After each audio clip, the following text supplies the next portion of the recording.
Schon mal im Amt gestanden und plötzlich fast nichts verstanden? Viele sagen dann nur, ich bin hier wegen, und das klingt halt ziemlich steif. Es geht aber einfacher und natürlicher. Heute lernst du die wichtigsten Sätze für Termine beim Bürgeramt, bei der Ausländerbehörde und am Schalter. Alles auf A2-Niveau, mit echten Beispielen, die du sofort benutzen kannst. Los geht's! Hallo zusammen, ich bin Tim. Zum Üben später. Die ganze Lektion ist übrigens auf Vocabli. Also, fangen wir direkt an. Beim Amt hilft ein klarer erster Satz. Wenn du reinkommst, sag kurz, wer du bist und warum du da bist. Natürlich mit Sie-Form, ja, das ist wichtig. Ein guter Start ist, guten Tag, ich komme wegen. Genau, nicht zu lang erklären am Anfang. Ich komme wegen, klingt natürlicher als ich bin hier wegen, finde ich. Du kannst auch sagen, ich hätte gern oder ich würde gern. Das ist höflich und einfach. Sehr wichtig ist der Termin. Mit Termin sagst du, ich habe einen Termin um 9:30 Uhr ohne Termin, ich habe keinen Termin, aber ich brauche eine Meldebescheinigung, das reicht oft schon. Und ja, oft musst du eine Nummer ziehen. Frag dann einfach, wo kann ich eine Nummer ziehen? Oder gibt es hier eine Wartemarke? Das versteht jede Behörde. Lass uns das mal kurz spielen, okay? Szenario: Bürgeramt. Du kommst ohne Termin rein und brauchst eine Meldebescheinigung. Wir machen's kurz und realistisch. Gut, ich bin die Person am Schalter. Also, guten Tag, ich komme wegen einer Meldebescheinigung. Ich habe keinen Termin. Wo kann ich eine Wartemarke ziehen? Guten Tag. Bitte ziehen Sie eine Nummer am Automaten dort rechts. Danach warten Sie im Wartebereich, Sie werden heute noch aufgerufen. Es kann aber etwas dauern. Danke. Wie lange dauert das ungefähr? Und welche Unterlagen brauche ich? Sie brauchen nur Ihren Ausweis. Zahlen können Sie bar oder mit Karte. Ist Kartenzahlung möglich? Super, hier ist mein Ausweis. Perfekt, setzen Sie sich bitte kurz hin. Wir rufen Sie auf, sobald Sie dran sind. So, Ende vom Mini-Rollenspiel. Das war echt nah an der Realität, oder? 3 wichtige Sätze gerade waren, ich komme wegen, welche Unterlagen brauche ich? Und wie lange dauert das ungefähr? Ja, total. Und wenn du etwas nicht verstehst, sag ruhig, Entschuldigung, ich habe das nicht verstanden. Könnten Sie das bitte langsamer sagen, oder, könnten Sie das bitte wiederholen? Das ist höflich und sehr klar. Ein Wort hörst du ständig, Unterlagen.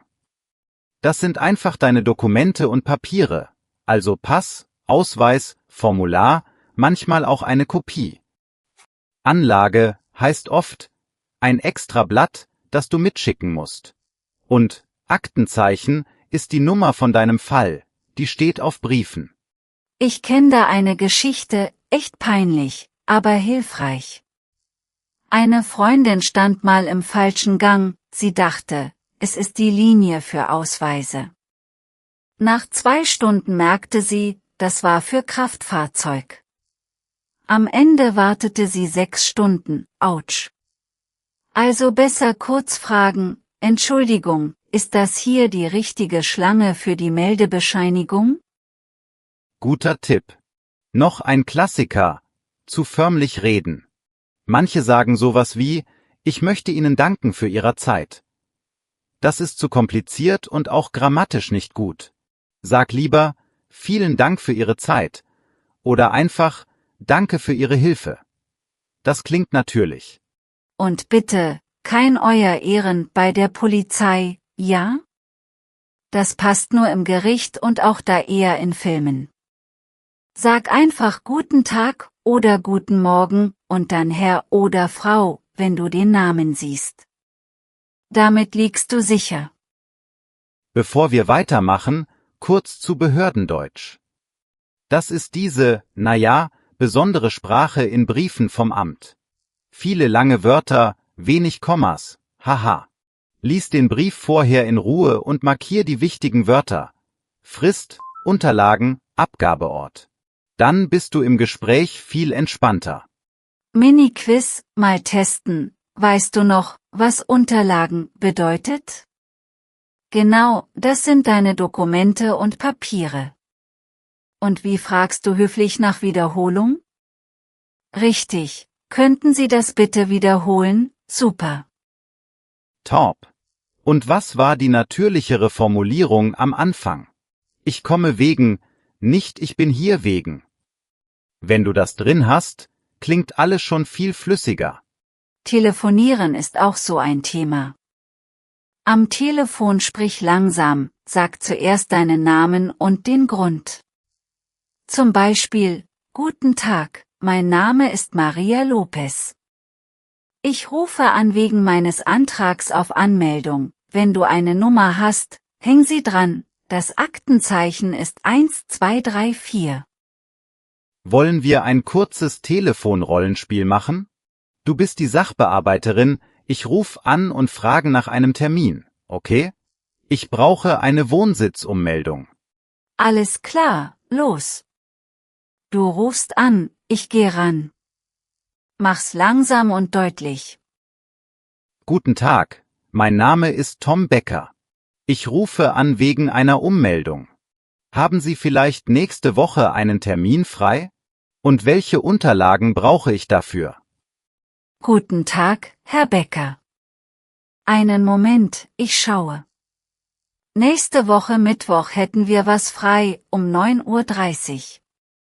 Sie brauchen Ihren Ausweis und die Wohnungsgeberbestätigung. Das ist das Papier vom Vermieter. Danke. Reicht eine Kopie, oder brauchen Sie das Original? Und könnte ich eine Bestätigung per E-Mail bekommen? Bitte bringen Sie das Original mit. Die Terminbestätigung schicke ich Ihnen gern per E-Mail. Benötigen Sie sonst noch Informationen?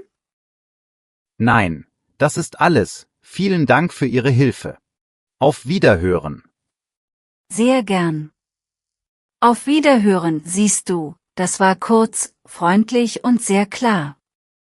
Solche Sätze helfen echt. Noch ein Punkt, zuständig. Das heißt, wer verantwortlich ist. Frag also, wer ist dafür zuständig? Oder an wen kann ich mich wenden? Dann landest du schneller bei der richtigen Person. Und wenn du unsicher bist, ob du zahlen musst, frag einfach, was kostet das bitte, oder ist Kartenzahlung möglich? Manchmal geht nur bar, manchmal Karte. Eine Quittung bekommst du mit, könnte ich bitte eine Quittung bekommen? Viele machen auch den Fehler und duzen. Beim Amt immer Sie, wirklich immer. Sag also, könnten Sie, nicht kannst du. Das ist Respekt und gehört dazu. Was ich auch gern sage, wenn ich nervös bin, Entschuldigung, Deutsch ist nicht meine Muttersprache. Könnten Sie etwas langsamer sprechen? Das schafft sofort Verständnis. Und wenn du gar nichts checkst, könnten Sie mir das bitte aufschreiben? Das hilft richtig viel. Noch 2 nützliche Wörter. Frist ist die Deadline, also bis wann du etwas abgeben musst. Und Bescheinigung ist ein offizielles Papier, das etwas bestätigt, zum Beispiel deine Anmeldung. Du kannst fragen, könnte ich bitte eine Bescheinigung bekommen? Oder, bis wann ist die Frist? Ach ja, Online-Formulare. Manchmal sagt die Behörde, bitte füllen Sie das Formular online aus, dann kannst du nachfragen, wo finde ich das Formular, und kann ich es hier abgeben oder per Post schicken, so bleibst du handlungsfähig. Kleine regionale Note, aber vorsichtig, ein freundliches Moin in Hamburg oder Servus im Süden kann sympathisch klingen. Trotzdem, bleib beim Sie und bei klaren Sätzen. Ein Lächeln und ein Danke wirken überall. Ich hatte mal Kulturschock im Rathaus, echt. Dialekt, viele Abkürzungen, alles schnell. Ich hab dann gesagt, Entschuldigung, könnten Sie das bitte anders erklären? Das war okay, die Person hat gelächelt und langsam alles wiederholt. Also, keine Angst, einfach höflich bleiben. Wenn du einen Brief bekommst und etwas unklar ist, nimm ihn mit. Zeig ihn am Schalter und sag, ich habe diesen Brief bekommen. Könnten Sie mir bitte erklären, was ich tun soll? Mit Aktenzeichen drauf geht's doppelt schnell. Und zum Warten, frag ruhig nach, wenn es lang wird. Entschuldigung, wie viele Personen sind noch vor mir? Oder bin ich heute noch dran? Freundlich bleiben, klar fragen. Das ist völlig okay. Was ich noch oft benutze, ist das die richtige Stelle für? Zum Beispiel, ist das die richtige Stelle für die Wohnsitzummeldung? So vermeidest du, die berühmten falschen Schlangen. Wenn du etwas abholst, sag, ich möchte meine Bescheinigung abholen, und falls du etwas abgeben musst, wo kann ich das abgeben? Oder brauchen Sie das heute noch, oder geht es auch morgen? So klärst du die Frist sofort. Und am Ende vom Termin 2 hübsche Sätze, vielen Dank für Ihre Unterstützung. Oder einfach, danke, das hat mir sehr geholfen. Das reicht, kein großes Drama nötig. Ganz kurz zu häufigen Fehlern, damit du sie vermeidest. Erstens, zu viele Worte.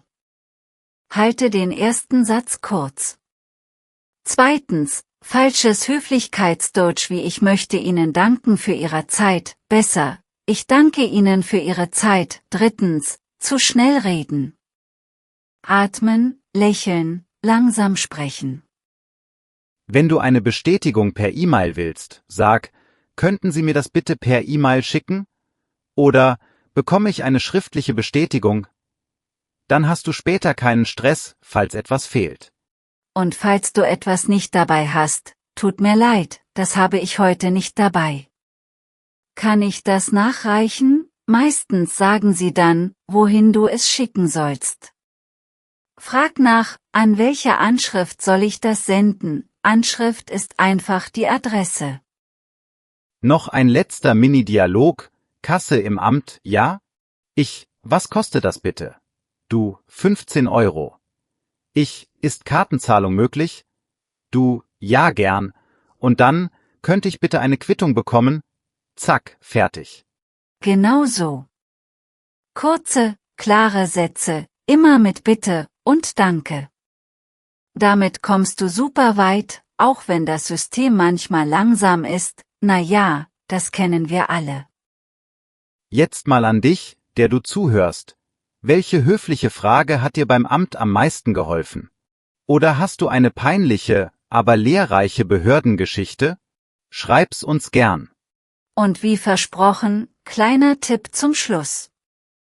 Wenn du einen wichtigen Termin hast, übe die 3 Sätze laut, ich komme wegen, welche Unterlagen brauche ich, und könnten Sie das bitte wiederholen, das gibt Sicherheit. Und wie wir vorhin kurz erwähnt haben, die komplette interaktive Lektion mit Transkript, Wortkarten und Übungen ist gratis auf Vocably. Den Link findest du in der Beschreibung. Danke fürs Zuhören und bis zum nächsten Mal.